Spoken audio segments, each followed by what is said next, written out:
Hello everyone. तो अब मैं फिर से आ गई हूँ आपके सामने एक नए वीडियो के साथ एंड मैं आप लोगों से माफ़ी चाहूँगी। ये वाली वीडियो लाने में थोड़ी सी देर हो गई। एक्चुअली मेरी तबीयत ठीक नहीं थी and I was not in condition कि मैं वीडियो बना सकूँ। एनीवे, स्वागत है आप लोगों का इस वीडियो में मेरे साथ। मैं आपको एक बार रिमाइंड करा देती हूँ कि पिछले वीडियो में मैंने आपको क्या पढ़ाया था, राइट। आप चाहे तो आप इसमें डिस्क्रिप्शन में जाकर देख सकते हैं, आप उस वीडियो को सर्च भी कर सकते हैं। ठीक है, तो आगे बढ़ते हैं। टॉपिक हमारा वही है। मैंने आपसे कहा था कि मैं नोटिस राइटिंग का सैंपल मतलब एग्जाम्पल आपके सामने लेकर आऊंगी। आप इसका स्क्रीनशॉट ले लीजिए, आप लिख लीजिए, ठीक है। जो बच्चे आज ही आए हैं नोटिस राइटिंग पढ़ने के लिए, उनसे मैं एक बार बता दूंगी कि जब मैं इसको समझाऊंगी बच्चे, तो मैं आपको इसके फॉर्मेट भी साथ साथ समझाती चली जाऊंगी एंड आपको कोई भी दिक्कत नहीं होगी। चलिए बढ़ते हैं आगे। मैंने आपसे कहा था, देखिए सबसे पहले तो नोटिस राइटिंग जो है हमारा एक ब्लॉक में एक बॉक्स में बनेगा, राइट। ये पहली चीज है। दूसरी चीज मैंने आपसे कहा था, सबसे पहले हमें ऑर्गेनाइजेशन का नाम लिखना है। ये फॉर्मेट है गाइस। सबसे पहले क्या लिखना है? ऑर्गेनाइजेशन का नाम। उसके बाद मिड में ही लिखना है हमें नोटिस, कैपिटल लेटर में नोटिस की स्पेलिंग सिंपली आपको लिख देनी है। उसके बाद उसके नीचे आप लिखेंगे कि आप किस चीज के बारे में बताना चाह रहे हैं। लाइक वो ऑर्गेनाइजेशन अगर कोई नोटिस निकाल रही है तो वो किस चीज के बारे में इन्फॉर्म करना चाहती है, ठीक है। तो यहाँ पर क्योंकि अभी रिपब्लिक डे आने वाला है, तो मुझे लगा ये एग्जाम्पल आप लोगों के लिए बहुत ही रिजेंबल होगा, तो इसीलिए मैंने लिया है। रिपब्लिक डे पर XYZ कॉन्वेंट स्कूल से एक नोटिस पब्लिश करना है, ठीक है। तो हेडिंग हमने दे दिया जी रिपब्लिक डे। इसके लेफ्ट कॉर्नर में हम डालेंगे डेट। कौन सी डेट? किस दिन ये नोटिस पब्लिश की जा रही है, वो वाली डेट। अब आइए, ये है हमारा मेन कंटेंट, जो मेन बॉडी पार्ट भी बोलते हैं इसको, ठीक है। राइटिंग सेक्शन का ये बहुत इंपॉर्टेंट फॉर्मेट है जो ऑलमोस्ट सब में ये एप्लीकेबल है। अब इसमें हमने लिखा है जी डिटेल। डिटेल में हमें क्या क्या करना है मैंने आपको पहले वीडियो में बताया हुआ है। मैंने बात की थी 5 Ws की। अगर आपको दिख नहीं रहा तो मैं इधर हो जाती हूँ। 5 Ws की मैंने बात करी थी। अब ये 5 Ws क्या है मैं आपको समझाती हूँ। 5 Ws में है व्हाट। सबसे पहले आप क्या बताना चाह रहे हैं, आप किस बारे में नोटिस पब्लिश कर रहे हैं। तो सबसे पहले आएगा व्हाट, क्या चीज है जिसके बारे में आपको बताना है। उसके बाद आ जाएगा व्हेन, जिसके बारे में आप बता रहे हैं वो कब है, ठीक है ना। उसके बाद आ जाएगा वेयर, क्या है, कब है और कहाँ है, मतलब वेन्यू। मैंने बात की थी आपसे वेन्यू की पिछले वीडियो में। उसके बाद आ जाएगा हु, कौन नोटिस निकाल रहा है, कौन डिटेल इंफॉर्मेशन लोगों तक पहुंचाना चाह रहा है।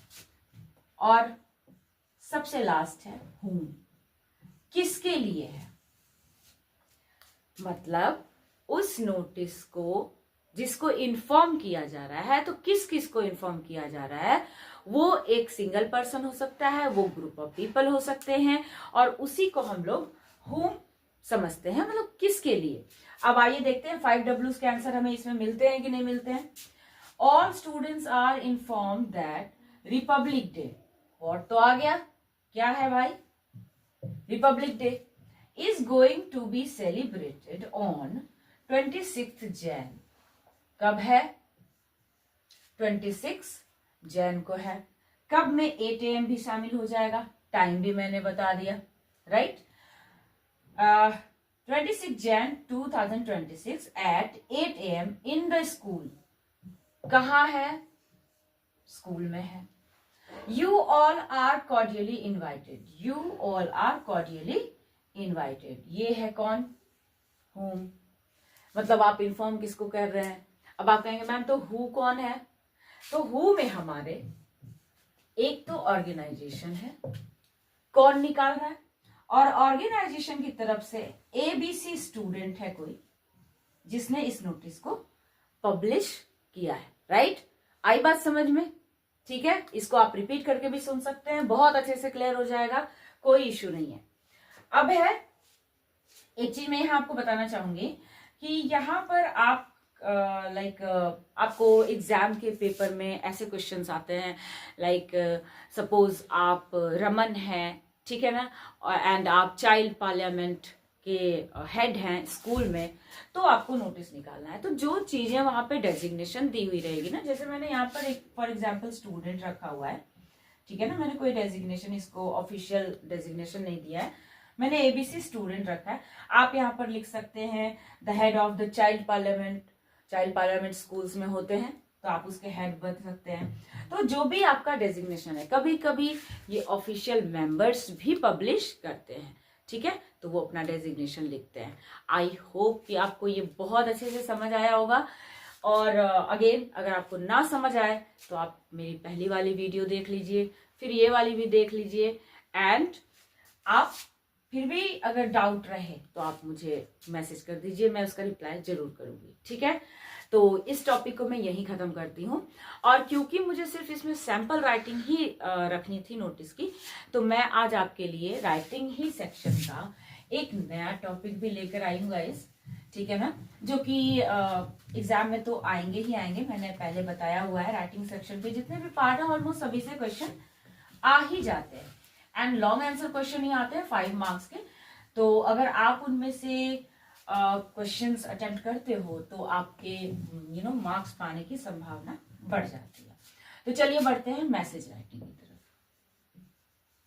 मैसेज राइटिंग आज का हमारा ये टॉपिक है, इसको मैं आपको एक ही बार में क्लियर करवा दूंगी। मैसेज राइटिंग, देखिए आपको पता ही है, मैसेज तो आप लोग मोबाइल पे हमेशा ही करते रहते हैं। व्हाट्सएप है, इंस्टाग्राम है, एंड बहुत सारे सोशल मीडियाज हैं जिनकी आप लोग यूज करते हैं जिनको। तो ये मैसेज राइटिंग है, ठीक है, नाम से ही पता चल रहा है। अगेन राइटिंग सेक्शन का टॉपिक है, तो इसका भी कोई ना कोई एक सर्टेन पर्टिकुलर फॉर्मेट जरूर होगा, बिल्कुल है, मैं आपको वही बताने वाली हूं। देखिए ये भी जब भी लिखा जाएगा तो एक बॉक्स में लिखा जाएगा, notice writing, message writing and report writing, ये बॉक्सेस में ही लिखे जाते हैं। अब आइए मैसेज राइटिंग करते हैं। देखिए सबसे पहले आपको लिखना है यहां पर मैसेज, ठीक है ना। अब आपको लिखना है यहां पर डेट, कौन सी डेट को आया मैसेज। चलिए मैं 20 ही ले लेती हूँ, ठीक है ना, अब ये भी एग्जाम्पल लिए हैं। अब 20 जनवरी को एक मैसेज मुझे मिलता है या किसी को मिलता है, कितने बजे, सुबह के 9 बजे, ठीक है ना, सुबह के 9 बजे। तो पहले डेट लिखना है, उसके सामने टाइम लिखना है। अब है मैसेज मिलता किसके लिए है, मतलब वो मैसेज जो मिला किसी एक पर्सन को, वो किस तक पहुंचाना है। तो जिस तक पहुंचाना है, मतलब रेसिपिएंट का नाम एक तरीके से मैं कह सकती हूँ। तो उसमें मान लीजिए कि मुझे समर को किसी ने मैसेज भेजा है, ठीक है। अब समर लिखेंगे, मतलब जिसका लिए है मैसेज, यहां पर लिखेंगे कि मिसेस सिन्हा या मिस श्रीवास्तव कर दे, कुछ भी कर दे, यहां पर आप कर सकते हैं, ठीक है ना। Mrs Srivastava called you at 7 AM for visiting her home. अब जिस समर के लिए मैसेज आया है, जिसके पास गया है ये मैसेज, कोई भी हो सकता है XYZ, जिसके पास ये मैसेज गया, उसके पास किसी मिस श्रीवास्तव ने कॉल किया, ठीक है ना। वो नहीं, जिसके पास मैसेज गया है उसको मिस श्रीवास्तव ने कहा कि मिस श्रीवास्तव ने समर को कॉल किया था कितने बजे, 7 बजे सुबह में। क्यों, वो चाहती हैं कि समर उनके घर पर आए, उनको कोई काम है, वो समर को बुलाना चाहती हैं। उन्होंने समर को 7 बजे कॉल किया, मे बी समर ने कॉल मिस किया, एंड तब उन्होंने इस थर्ड पर्सन को कॉल किया और ये कहा कि मैंने उसे 7 बजे कॉल किया था, वो मेरे घर पर आ जाए। वो मैसेज ये एक्स ने किसको दिया है, समर को दिया है।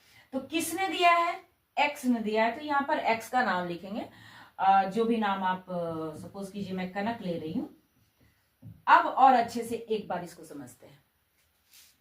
मिस श्रीवास्तव ने 20 तारीख को 9 बजे सुबह किसे कॉल किया? कनक को। कनक को क्या कहा कि इन्होंने समर को सुबह 7 बजे कॉल किया था, किस लिए?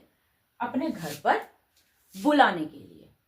अब 7 बजे उसने कॉल मिस किया है तो कनक को कॉल आया है सेम मैसेज समर तक पहुंचाने के लिए, सिंपल। और कनक जिस तरीके से मैसेज पहुंचाएगी वही होगा मैसेज राइटिंग। आप देखते होंगे, व्हाट्सएप पर ले लें, फेसबुक ले लें, इंस्टाग्राम ले लें, कहीं भी आप मैसेज करते हैं, date and time, not even date and time, okay, आपको उसमें दिखेगा कि वो यस्टरडे का मैसेज है, मंडे का है, संडे का है, आप देख ही रहे होंगे। तो that is what the format of message writing. सारी चीजें बतानी है। अब इसमें कहीं कोई डाउट अगर हो तो आप मुझे मैसेज कीजिए। एक्सप्लेन मैंने अपनी तरफ से अच्छे से कर दिया। आई होप आपको क्लियर हो गया होगा। एक बार में नहीं होता है, 2 बार सुन लें, 3 बार देख लें, ठीक है। फिर भी ना समझ आए तो प्लीज मुझे मैसेज करें। इसी के साथ मैं इस वीडियो को समाप्त करती हूँ। Thank you so very much.